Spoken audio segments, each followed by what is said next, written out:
যারা উপস্থিত আছেন, সম্মানিত পুলিশ সুপার সাহেব দেখা আছে এখানে, আমি আমার পরিচয় দিই, আমি শরীফুল্লাহ সরকার বাড়ির বংশের একজন সম্মানিত ওয়ারিশান, আমার বড় ভাই ব্যারিস্টার ওবায়দুর রহমান টিপু।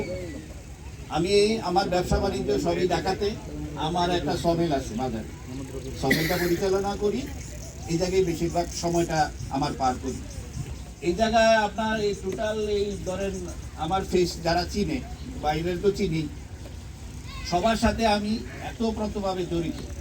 কারোর সাথে আমার কোনো ব্যক্তিগত বিদ্বেষ, হিংসা বা কোনো কিছুই আমার কারোর প্রতি নেই।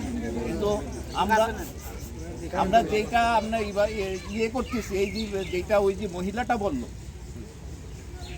যে নিরি ছাড়া পায়, এইটা হইলো আমাদের প্রধান সমস্যা।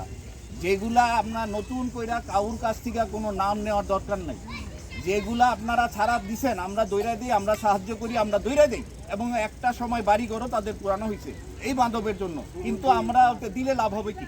কোনো লাভ নাই। আমরা আজকে দিই, 3 দিন পরে সে আবার হাজিরা দিয়া আইসা পড়ে। এখানে কাউর থেকে কোনো নাম দরকার নাই, আপনারা নেওয়ার কোনো নিষ্প্রয়োজন। যেগুলা আপনাদের একবার জেল থেকে ফেরত আসছে, যারা জামিন দিছেন, তাদেরকে আপনারা আটকান, আর কাউর আটকাইতে হবে না। এইটা হইলো বাস্তবতা।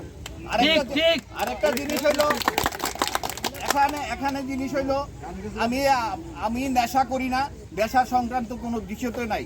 আওয়ামী লীগের সময় আমাকে এই মসজিদ থেকে দৈরা নিয়ে তৎকালীন নিয়েছিল আপনার এই টিউনো মহোদয়, ওনার কাছে নিয়ে আমাকে 1 মাসের সাজা দিয়ে আমার 1 মাসের জেল খাইয়া পাঠাইছে আওয়ামী লীগের সময়।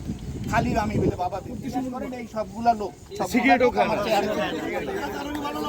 মানে আমি চেষ্টা করি, সবচেয়ে বড় কথা হইলো আমি চেষ্টা করি, আমার ভাই রাজনীতি করে, কবির ভাই রাজনীতি করে, আমি কিন্তু রাজনীতিটা খুব একটা বেশি পছন্দ করি, কিন্তু আমি আমার সামাজিকতা, আমার যদি